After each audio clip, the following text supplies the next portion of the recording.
This morning, before you say hello to another human being, AI made decisions for you. Your alarm adjusted to your sleep cycle, your phone unlocked with your face, your messages were filtered for spam, your commute was recalculated around traffic, your Spotify served you something it calculated you would want to hear. By the time you had your first cup of tea, AI had interacted with you at least a dozen times, and you probably did not notice a single one. Pew Research found 79% of people interact with AI tools every day, but only 27% believe they do. That's gap between what is actually happening and what we think is happening. It's what this episode is about. Welcome to the Text Experience podcast. I am Ruben, I'm your host. Today AI is already in your life deeply. Let us count the ways. So let me walk you through a typical day. 6 a.m., your alarm is set by AI that analyzes your sleep patterns and choose a lighter sleep window to make you. You unlock your phone with face recognition, a neural network on your device processor, not in a data center processing millions of pixels data points in under a second. You scroll WhatsApp, the spam filter that caught suspicious messages overnight, AI. You check your news feed, AI.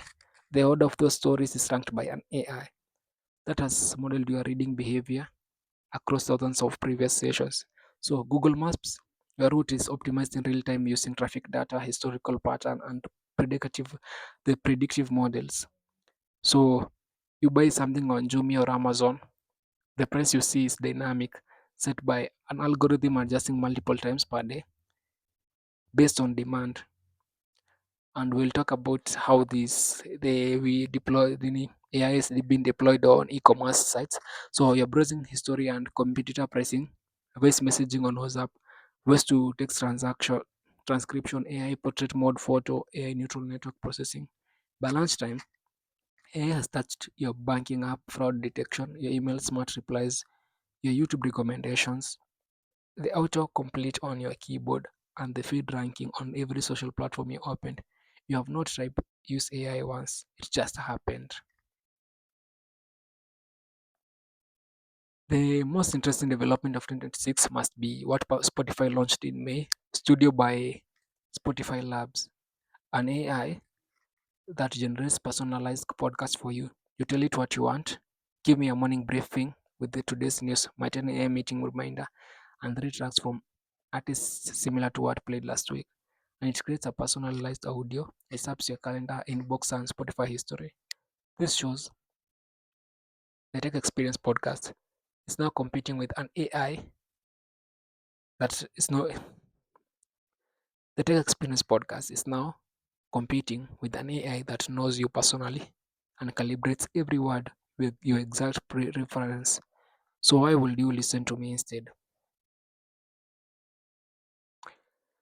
Here's my answer: perspective, opinion, the willingness to be wrong and say so, the friction of a point of view you did not ask for. AI gives you what a good podcast gives you, what you need, even when those are different things.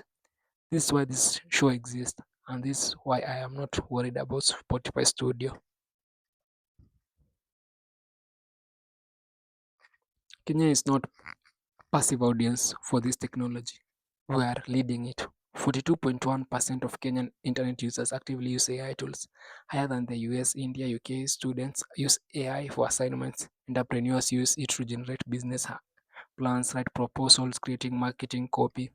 Farmers use AI-powered apps to diagnose crop diseases from phone, photo, and pests fraud detection. Uses machine learning in real time. The Kenyan government is exploring AI for public health mapping. Kitabu is building AI tools specifically for Kenyan curriculum. This daily life for millions of Kenyans right now. Shout out to Tony Ndungu, who's building the Kitabu. So AI is being also being used in things like SHA, where they are using AI.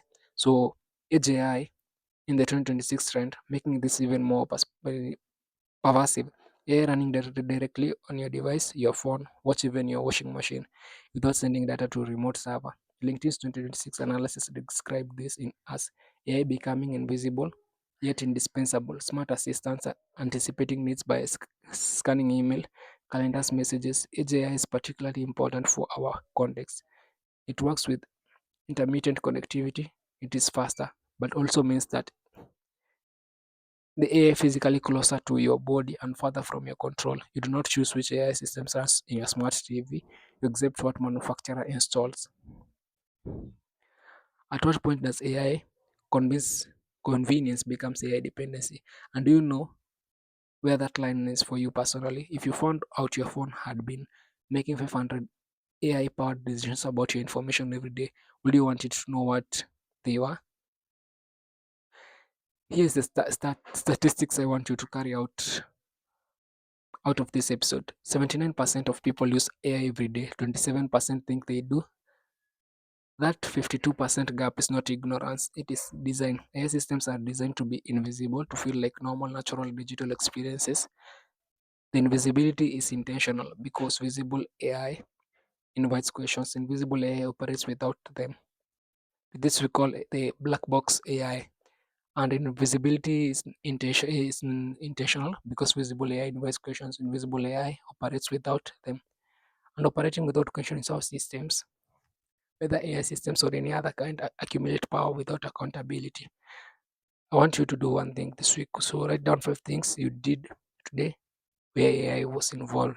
Whether you noticed or not, share that list with one person. Tag us at the Tech Experience Podcast.